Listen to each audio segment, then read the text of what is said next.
Fala, gente boa! Bom, eu iniciarei abril, o mês famoso mês da mentira, né? Com algo que não é nenhuma mentira, é algo mais do que verdadeiro, uma verdadeira tradição, que seria desnecessário dizer o que é o já tradicional, né? E tão esperado momento musical da TV Alameda Cultural. Então, como sempre, eu pedirei para que vocês aguardem um pouco, que talvez demore um pouco para entrar, tá? Mas só um instante. Sim, já começou. Essa música, o nome dessa música é Anarquilópolis, de Raul Seixas. Eu estava na cidade comprando milho para galinha, quando o garoto chegou correndo para me avisar que a dirigente do correio tinha deixado uma carta para mim. Uma carta de quem seria essa merda?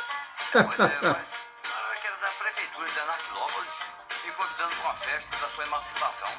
Ok, boy. No whisky de montão eu vou beber e fazer tudo que eu quero fazer. Cada um manda no seu nariz. Mestre Raul voltando a dar o seu ar da graça aqui na TV Alameda Cultural, né? É isso aí. Agora.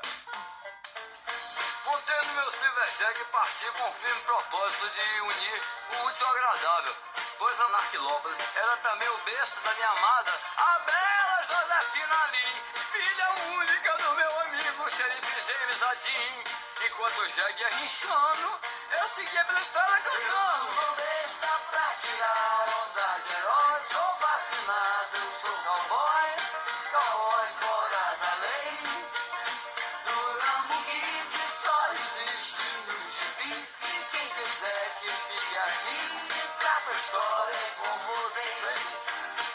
Quando eu e meu jegue chegamos em Anarquilópolis, pensei que tinha me enganado até de cidade. Tinha uns caras mal encarados, armados até os dentes. Percebi logo a situação. Os bandidos haviam dominado o lugar e mantinham todos como refém.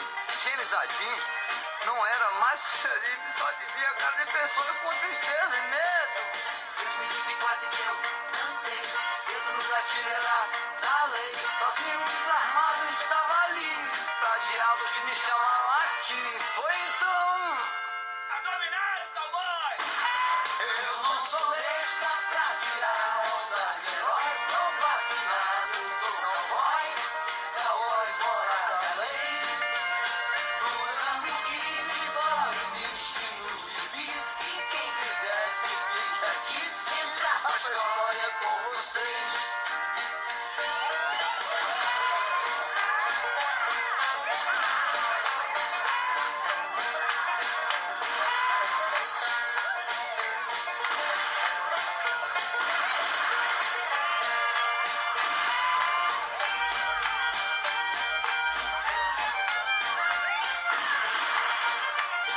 Eu não sou besta pra tirar onda de herói. Sou vacinado, eu sou cowboy, cowboy fora da lei.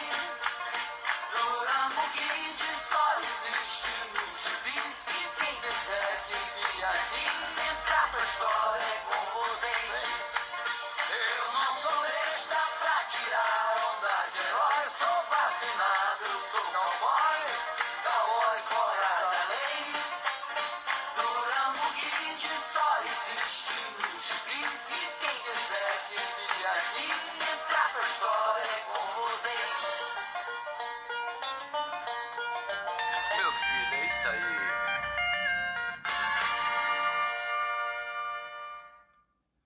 Bom, após mais esse verdadeiro show de bom humor, né? Como era mais do que característico da obra do Raul, né?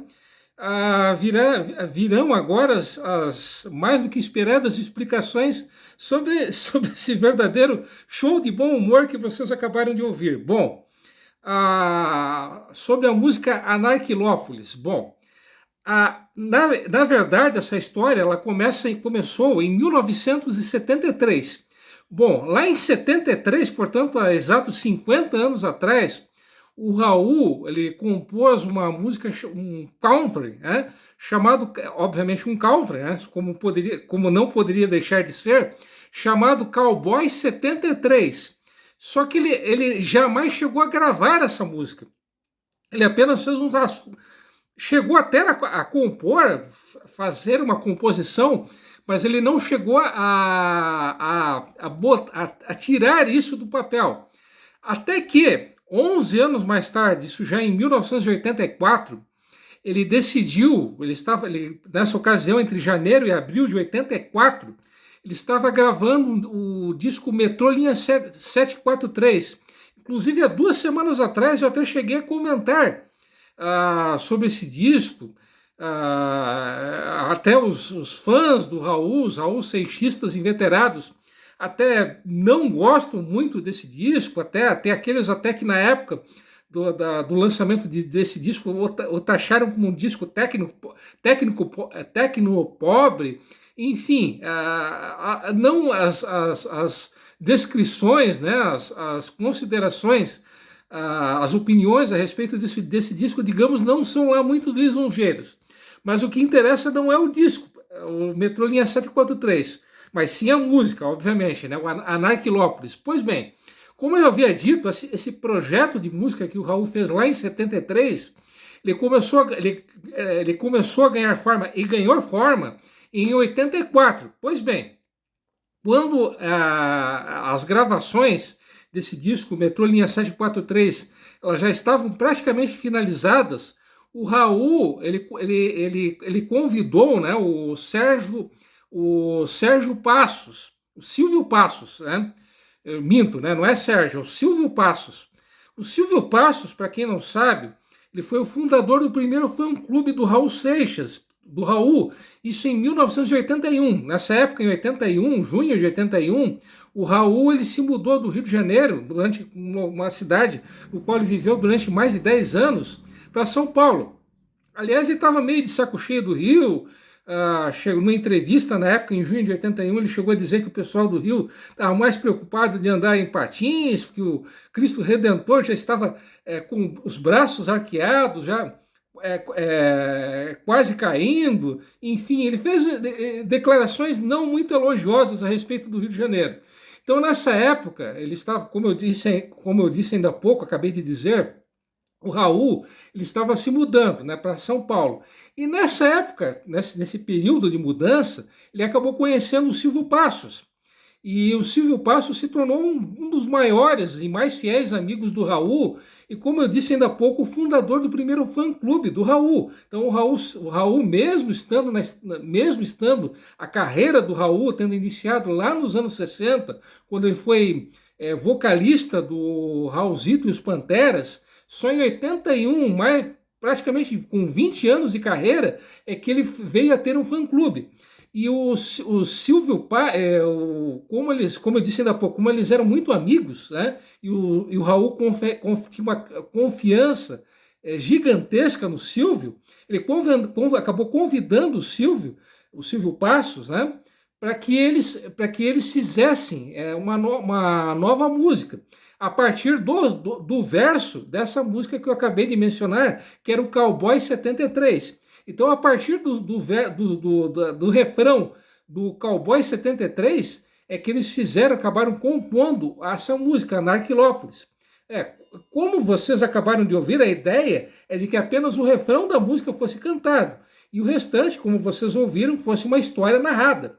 Pois bem, acontece que o Raul andou brigando com a esposa dele, que era a Kika Seixas. Em 84, ela era a esposa do Raul. Então eles tiveram uma briga homérica, uma briga mais do que feia, né? E ainda por cima o Raul foi afogar as suas mágoas, literalmente, bebendo, né? Acabou mandando ver na birita, né? E ele chegou no estúdio podre de bêbado, né? Um estado lastimável. Só que mesmo estando em estado lastimável, o Raul acabou gravando uma versão demo dessa música, Anarquilópolis. Só que o orçamento previsto para que se gravasse esse disco, o Metrô Linha 743, ele acabou estourando. E além do orçamento ter estourado, né, recapitulando, como eu tinha dito 2 semanas atrás, esse disco ele foi gravado pela famosa gravadora Som Livre, aquela gravadora que foi fundada pelo pai do Cazuza, João Araújo, que durante mais de 50 anos pertenceu à Globo. Enfim, vocês já sabem bem de qual gravadora eu estou falando. Pois bem, voltando, como o orçamento da gravação desse disco já havia estourado e como as sessões de gravação elas também já haviam encerrado, já não havia mais tempo para que se incluísse uma nova música nesse disco. Então essa música ela acabou ficando, esse projeto, né? Essa música ela ficou, digamos, acabou ficando apenas não saiu da casca, né? Acabou, a coisa meio que morreu na casca. Até que em 2003 um produtor musical chamado Arames Barros ele acabou descobrindo essa gravação. E, enfim, essa gravação, ela foi, obviamente, acabou sendo finalizada. E em 28 de junho de 2003, portanto, há praticamente 20 anos atrás, essa música, ela acabou sendo lançada como parte de uma coletânea chamada Narquilópolis. Essa coletânea, ela incluía todas as músicas que o Raul gravou entre 77 e 87.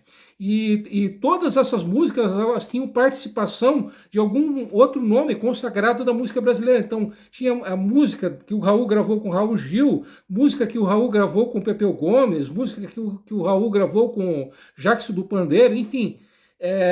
Então, foi nessa ocasião, há 20 anos atrás praticamente, que, enfim, essa música que vocês ouviram acabou sendo lançada. Mas aonde que entra Joinville? O mundo inteiro está perguntando agora, aonde que entra Joinville nisso? Bom, o Raul fez referência ao prefeito, né, à Câmara de Vereadores de Anarquilópolis, né? Bom, o tema, né, esse primeiro tema de abril será justamente a respeito da primeira Câmara de Vereadores da cidade, das primeiras eleições.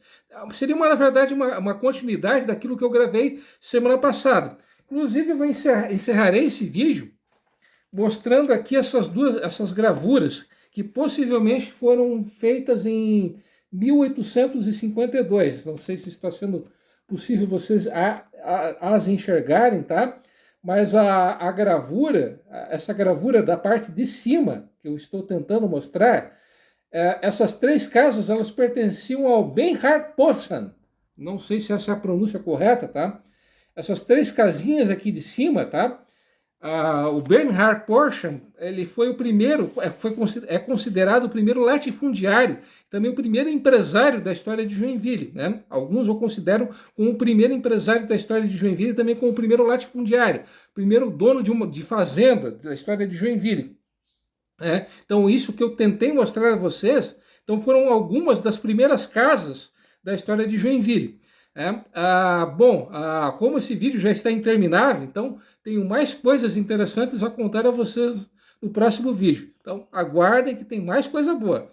E não é mentira, tá? Então um abração e até lá.